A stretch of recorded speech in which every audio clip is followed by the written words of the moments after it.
Thanks, Brandis. Competing plans for police oversight are coming to a head in Chicago. Yesterday, at long last, Mayor Lori Lightfoot introduced her plan for civilian oversight of the Chicago Police Department to the City Council. But activists say it's a watered-down version of their own plan, and that plan is called Empowering Communities for Public Safety, or ECPS. That plan will also go in front of City Council next month.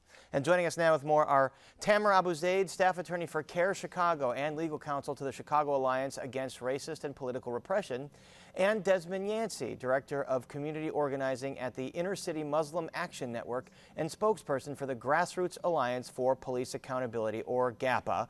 We did invite Mayor Lori Lightfoot and Chicago Police Superintendent David Brown to join us for tonight's program.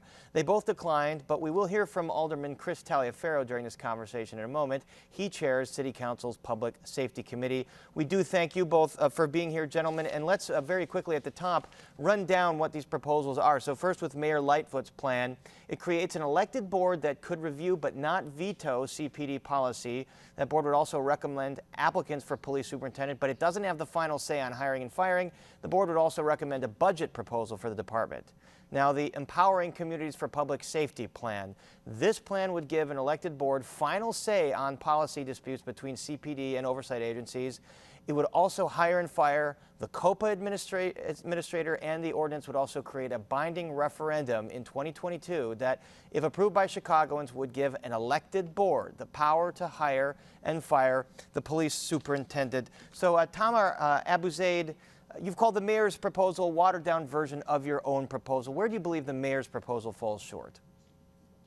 Oh, I think it falls short in many places. I think what she has essentially done is copy and paste some portions of our proposal and then go on to remove any real authority or power and call it her own. I'm not really sure why it took 7 months. I actually want to correct something you said. Her proposal does not, in fact, create this elected board.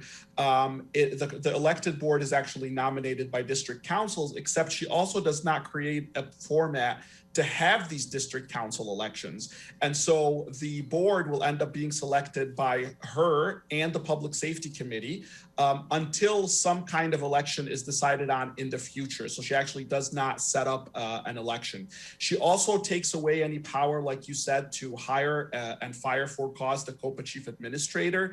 And she takes away the power to be able to decide on policy.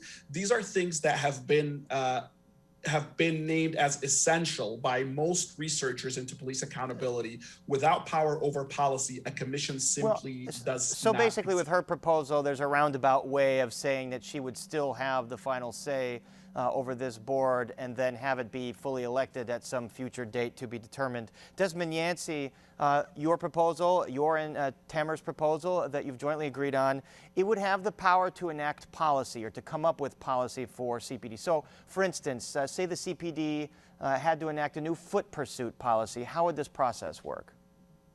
So the process would work where with the commission having identified the need for the policy, the commission will be staffed with experts, with people who understand this sort of work.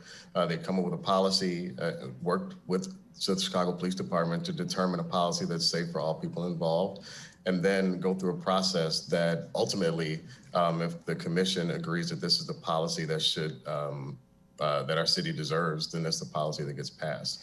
But one thing I want to touch on with related to what Tamara said earlier, I think it's important to understand that what the mayor's proposal does, it isn't clear of the intention to actually create community involvement through the elections.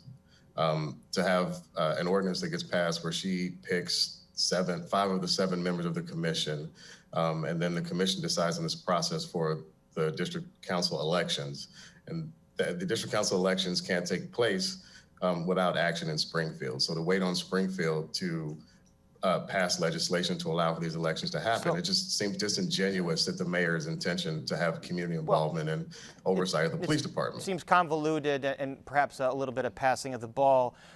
Tamara Abu-Zaid, is there a fair criticism here that, say, the final commission, which would be 7 members, is made up of folks that don't have law enforcement backgrounds, that they might not have that perspective of walking in the shoes of a police officer when coming up with policy that impacts public safety and policing? No, I don't think that's a fair criticism at all. I think the commission should be made up of community members. When you want someone to oversee what your government does, you're not hiring those same people to police themselves.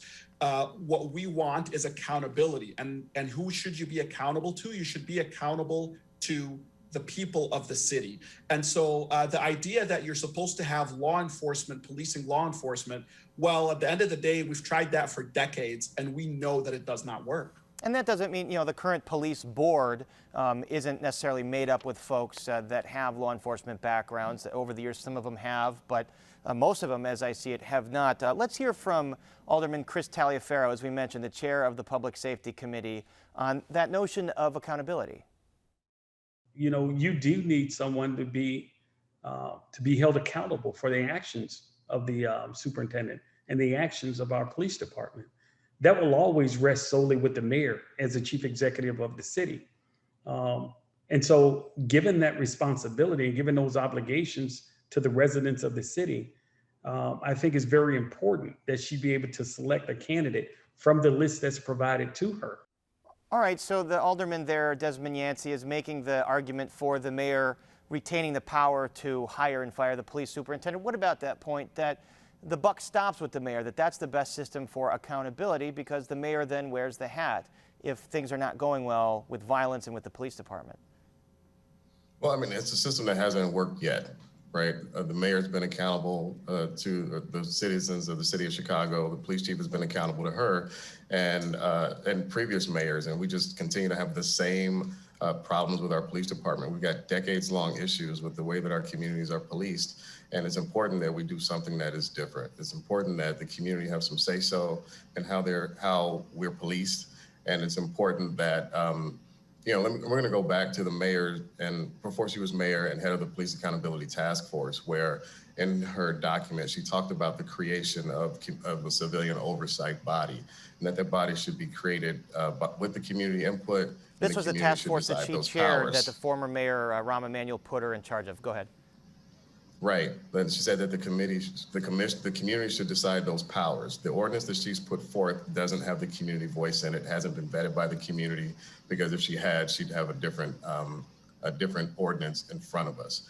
I think it's important that in order for the transformation to happen that we need, that the community and residents of the city of Chicago use their voice. And her ordinance just doesn't provide for that. Tamar Abu-Zaid, as part of your proposal, you would also put a referendum to voters in the next city election to just make them weigh in on this question, a binding referendum. Should this commission have the power to hire and fire the superintendent? So you're putting that up to voters. Why do that instead of bake it into your proposal? Because democracy. We've heard from multiple people, and there is a genuine good faith split on whether people want the commission to pick the superintendent or the mayor. Now, we want the people of Chicago to decide, and that's how it should be, because any power the mayor has, any power the commission has, comes from the people. What we also have to remember is that the mayor keeps saying that she wears the jacket, but the truth is, if the voters of Chicago decide that she should not be hiring the superintendent, then the people of Chicago will not punish her for what the superintendent does. The people of Chicago are not stupid. They will not take away her ability to hire and fire a superintendent and then blame her for what that superintendent does. So leave that aspect up to the voters. So let's be clear for viewers, this oversight panel would oversee the already existing police board. It would also oversee COPA, the Civilian Office of Police Accountability. 22 districts here in this board. Initially, you would have 3 people elected in each district, so that's 66 people to then pick the final 7 people. Are you worried here about layers and layers of bureaucracy on top of bureaucracy? And Desmond, that's for you. Sure. No, I don't think so. I mean, democracy can be a little bit messy sometimes, but when we're talking about the challenges that exist in reforming this police department. And let's be clear, like the reason why we want to reform the police department is because public safety is important to everybody. And communities that don't feel safe when the police come to their door are not going to talk to the police when they're victims of crime. It's that simple.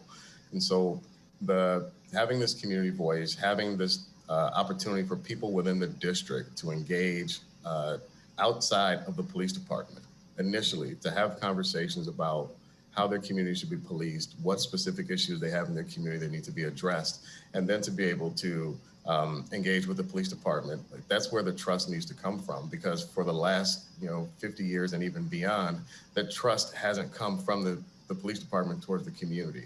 Many of our communities just felt more terrorized and occupied by the police than served and protected by it. All so right, we seek to change that. And as we mentioned, this is going to come to a head. We think next month, as the Public Safety Committee Chairman, Alderman Chris TALIAFERRO, has said that these bills are going to have a hearing. So we'll see where this lands. And for now, our thanks to Tamara Abuzaid and Desmond Yancey.